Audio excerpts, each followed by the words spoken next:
আসসালামু আলাইকুম প্রিয় দর্শক, অন্য মঞ্চের আলাপচারিতায় আপনাদের সকলকে আমন্ত্রণ জানাচ্ছি।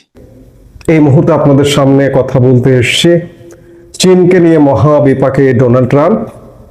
ভারতকে পাশে চায়, ভারত কি চায়, এই প্রসঙ্গটা নিয়ে আপনাদের সামনে এই মুহূর্তে কথা বলতে এসেছে। বিরল খনিজকে কেন্দ্র করে আমেরিকা ও চীনের সংঘাত এবার চরম আকার নিল। চীনের উপর শুল্কের খাড়া চালানোর পাশাপাশি এই লড়াইয়ে ভারতকে পাশে চাইল আমেরিকা। মার্কিন অর্থ সচিব স্কট বেসেন্ট জানালেন, বিশ্বজুড়ে বিরল খনিজের উপর চীনা আধিপত্য শেষ করতে ভারত সহ গোটা ইউরোপের সমর্থন চায়।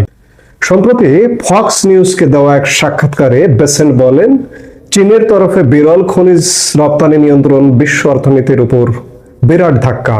এই লড়াই চীন বনাম সমগ্র বিশ্বের। রপ্তানি নিয়ন্ত্রণ আগামী মাস থেকে কার্যকর করতে চলেছে চীন। আমরা জানি না কেন এই পদক্ষেপ নিচ্ছে তারা, তবে এই সিদ্ধান্তের তীব্র বিরোধিতা করছি আমরা। ট্রাম্পের এই সহকর্মী আরো জানান, আমেরিকা চীনকে কোনোভাবেই এই বিরল খনিজকে অস্ত্রে পরিণত করতে দেবে না। ওরা বিশ্বের সমস্ত সরবরাহ শৃঙ্খলের উপর বন্দুক টেনে ধরছে। আমেরিকা কিভাবে এই পরিস্থিতি মোকাবেলা করবে তা জানতে চাওয়া হলে চীনের বিরুদ্ধে একজোট হয়ে পদক্ষেপ নেওয়ার জন্য আমেরিকা ইতিমধ্যে ভারত, ইউরোপ ও এশিয়া দেশগুলোর সঙ্গে আলোচনা শুরু করেছে। এই লড়াইয়ে সকলকে পাশে চাইছে আমেরিকা।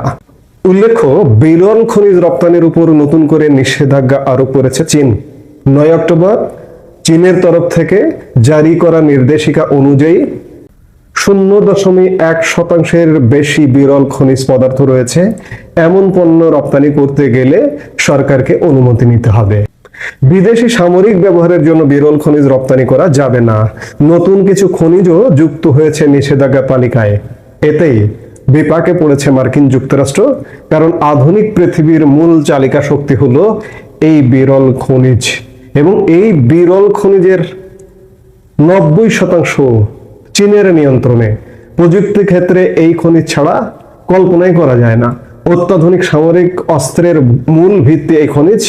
এদিকে বর্তমানে বিরল খনিজে বিশ্বের একচ্ছত্র অধিপতি হয়ে উঠেছে চীন। 2025 সালের রিপোর্ট অনুযায়ী বর্তমান বিশ্বের সবচেয়ে বেশি বিরল খনিজ মজুদ রয়েছে চীনে, 44 মিলিয়ন মেট্রিক টন। দ্বিতীয় স্থানে ব্রাজিলের রয়েছে 21 মিলিয়ন মেট্রিক টন। তৃতীয় স্থানে রয়েছে ভারতে 6.9 মিলিয়ন মেট্রিক টন। তবে চীন বিশ্বের 70% বিরল খনিজ খনন এবং 90% বেশি প্রক্রিয়াকরণ নিয়ন্ত্রণ করে। এই অবস্থায় চীনকে শিক্ষা দিতে গত শুক্রবার মার্কিন প্রেসিডেন্ট ডোনাল্ড ট্রাম্প ঘোষণা করেছেন, 1 নভেম্বর থেকে চাইনিজ পণ্যের উপর অতিরিক্ত 100% শুল্ক আরোপ করা হবে। বৃহস্পতিবার চীন বিরল খনিজ রপ্তানির উপর এক প্রকার নিয়ন্ত্রণ আরোপ করলো। শুক্রবার ডোনাল্ড ট্রাম্প চীনা পণ্যের উপর 100% শুল্ক আরোপ করলো। সব মিলিয়ে আগামী 1 নভেম্বর থেকে চাইনিজ পণ্য যুক্তরাষ্ট্রের বাজারে ঢুকতে হলে 130% শুল্ক দিতে হবে। ট্রাম্প বলেন, চীনের মনোভাব অত্যন্ত আক্রমণাত্মক। আমেরিকা তার শিল্পকে রক্ষা করতে কঠোর ব্যবস্থা গ্রহণ করবে। তবে কয়েক ঘন্টা পরে তিনি সোশ্যাল মিডিয়ায় লেখেন, আশা করি সবকিছু ঠিক হয়ে যাবে। প্রেসিডেন্ট শির দিনটি খারাপ কেটেছে। আমরা চীনকে আঘাত করতে চাই না, আমরা তাকে সাহায্য করতে চাই। বেসেন্টও বলেন, বেজিং এর এই পদক্ষেপ কোনোভাবে শক্তি প্রদর্শন নয়, অত্যন্ত দুর্বলতার লক্ষণ। সরবরাহ শৃঙ্খল স্থিতিশীল রাখতে এবং উত্তেজনা কমাতে যা যা করা দরকার আমেরিকা তা করবে। চীনের বিরুদ্ধে লড়াইয়ে এবার ভারতকে পাশে চাইছে মার্কিন যুক্তরাষ্ট্র।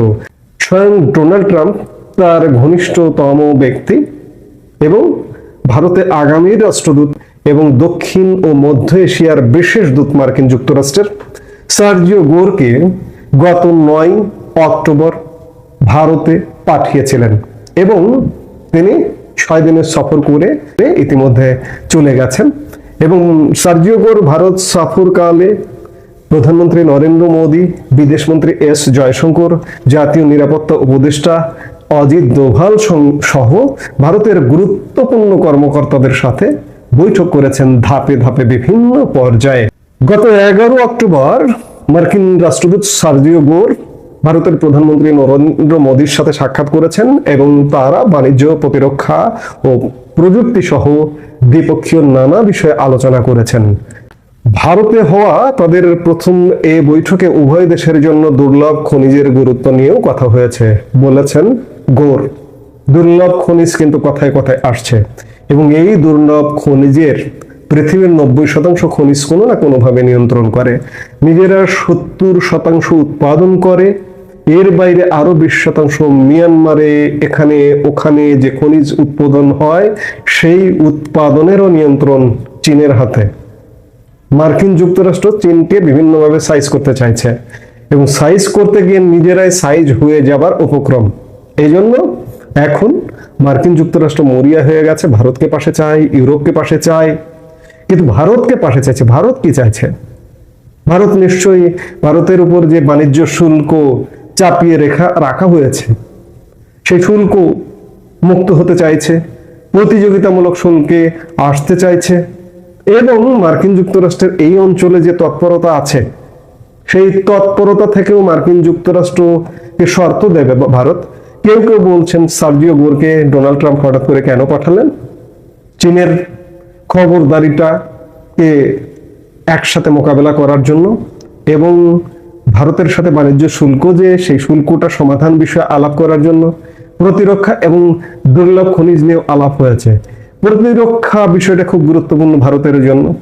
ভারতের প্রতিরক্ষায় বিশেষ করে দুটো সীমান্ত দেশ, একটি পাকিস্তান আর একটি বাংলাদেশ।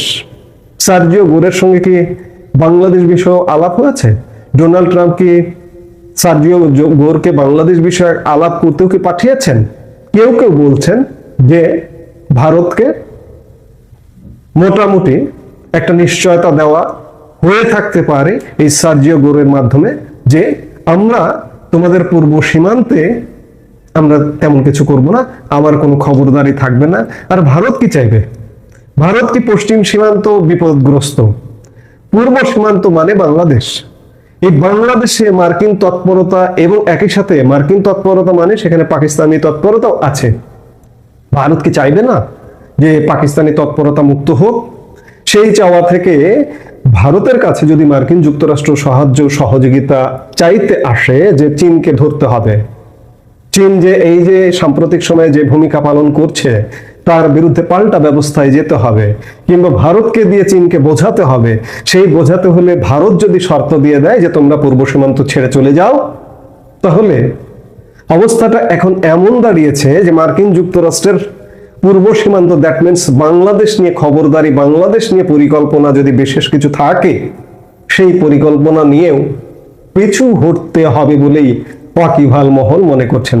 ভারত মাস্ট, নানা আলাপ আলোচনা থাকলেও প্রতিরক্ষা, প্রযুক্তি, বাণিজ্য, বিরল খনিজ নিয়ে মার্কিন যুক্তরাষ্ট্রের সঙ্গে আলাপ থাকলেও বাংলাদেশ নিয়ে যে খুব বড় ধরনের একটা শর্ত দেবে সেটি মনে হয় বলার অপেক্ষা রাখে না।